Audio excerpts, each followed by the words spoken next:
Hi guys, my name's Chris. I was cruising YouTube and I was watching all these coming out stories, and I decided to share my own with you guys.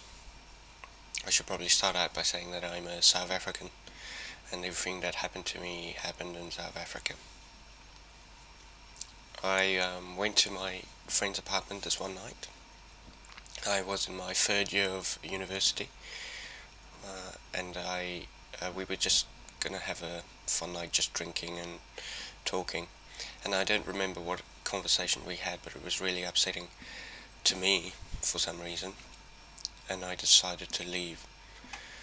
Of course, drinking and driving isn't one of the best things to do in the world, and I don't remember how I got this idea of trying to drive the car into a tree to try and kill myself, but I did. I also knew the reason why I wanted to kill myself, but I didn't want to admit it to myself, of course. It's always hard. I probably should have told you that this whole story is overly dramatic, and I probably made it overly dramatic myself.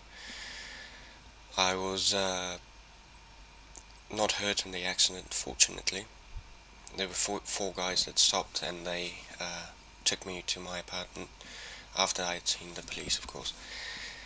At the apartment, I got out my headache pills, and I took about 30 or 35 of them. I was done with myself, of course. So stupid.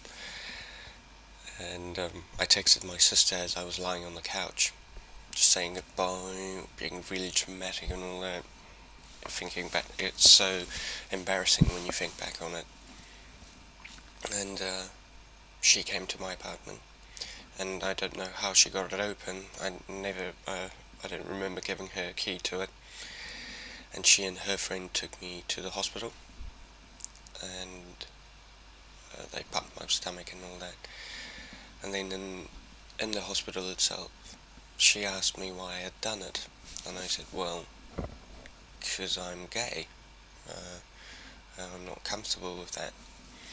And she said, oh, is that all? Is that why you did it? And I was like, well, pretty much, yes. So it's funny. And she said, please, please, don't be stupid. And she was all loving and all that. And then my mum came to the hospital the next day, and she said, well, I talked to your sister, and apparently there's something that you want to tell me. And then I was like, well, did she tell you already? And she was like, yep, she told me. And, I really don't care because I still love you and all that. And then I went home. This was the end of the story. I was not hospitalized, like in a mental facility, just to monitor me, I suppose, because I was tried to commit suicide 2 times in one night. How don't you die? It's just funny. And at the hospital, my father came and visited me there, and he was real angry about the car that was smashed up, and nobody had told him anything. Nobody had told him why I had done everything. Nobody had told him that I was gay. And he was just yelling at me. I had no chance of telling him why I had done it. He was just yelling about the car and yelling about not coming to him with problems of depression. I think he, if I remember correctly, thought it was depression and all that, which it wasn't. And he just left, and I felt really bad. And then afterwards I just went home, finally, and I saw my best friend of 12 years there, and I was really sad, and I told her what had happened, and I told her, well, I did all of this because I'm gay. And she wasn't really supportive of it. She's a real religious person, and she sort of decided, well, I just can't accept that, and That was heartbreaking, of course, and I I didn't take that very well. I was at home for about a week, and I had gotten some pills from this hospitalization in the mental facility. Lots of antidepressants and stupid pills, and I decided to take all of them at once. Once again, the stupid thing.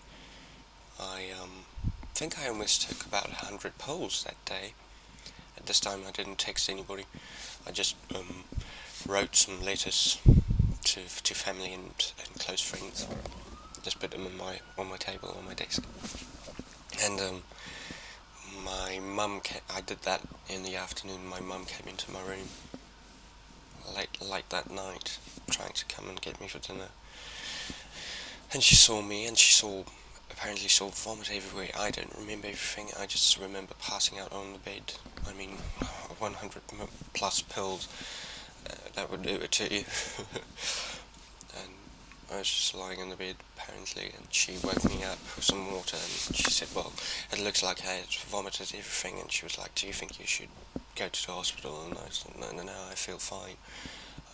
I'm really sad, and I started crying, and then my father was at home, and my mother went to the front, and she told him, well, what had happened. And he said, well, I can't believe this, why has he done this again? And he came to my room, and he wanted to talk, finally. And I said, well, this is the story, I'm gay, I really don't know how to handle this. I don't want to be like this. I'm afraid I'm going to lose all my friends, I'm going to lose all of you, you're not going to love me anymore, like you always have. And he said it was ridiculous, and he loves me very much, and he can't believe nobody told him from the start he wouldn't have gone off on me like that, or about the card and everything, and he just said that everything's just futile, and he loves me and he doesn't care at all. So that was fun. And my mum just came to me and just told me and reassured me how much she loved me, and I just shouldn't care about what my friends said, and family is the most important. And of course I thought, well, my friends are really important to me as well. And she just made some jokes, and it was real good. But they did send me to a new mental facility again, because they were real worried about me, and they thought I'd do it again. Which of course I wasn't intending to. I just decided that it was time to let this friend go who wasn't accepting of me, and so I sort of wrote her out of my life, literally and figuratively. It was a good thing. And after I was in the mental facility, I just really sat down and thought about it. The whole situation was entirely my fault. I had brought it on myself. Everything that I did, living the lie, and doing all those things to myself. And I decided I needed a fresh start. So I was in my 4th year of uni, and I decided I wanted to do my Masters in Law, but I didn't want to do it in South Africa anymore. I really want to change up my whole situation. So what I did is I enrolled in a course, in a master's course in New Zealand, and that's where I am right now. I'm not in South Africa. So here I am in New Zealand. I'm having the best time of my life, of course, and it's just been terrific. I've changed my life completely, and all the new friends I've just made better friends just being myself, which is wonderful. And that's the best thing of coming out, I think, is that you can just start living your life, a real life, and not a lie. I think that's really was the depressing part, I think, for everyone as well, everyone. And yeah, I'm doing well now. I'm not trying to kill myself every minute of every day, but I'm doing really rather well.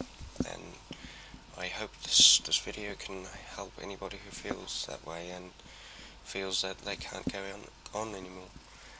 And I hope that this helps you to understand that it does get better if you change your situation. Come out of the closet. It's when it suits you. Don't let anybody pressure you into it. And yeah, that's pretty much my story.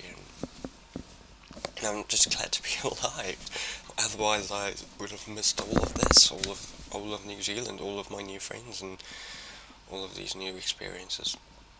And I'm happy to have a loving family and a loving new friends and old friends. Yeah, that's about it. Thanks for watching, and inbox me if you need to.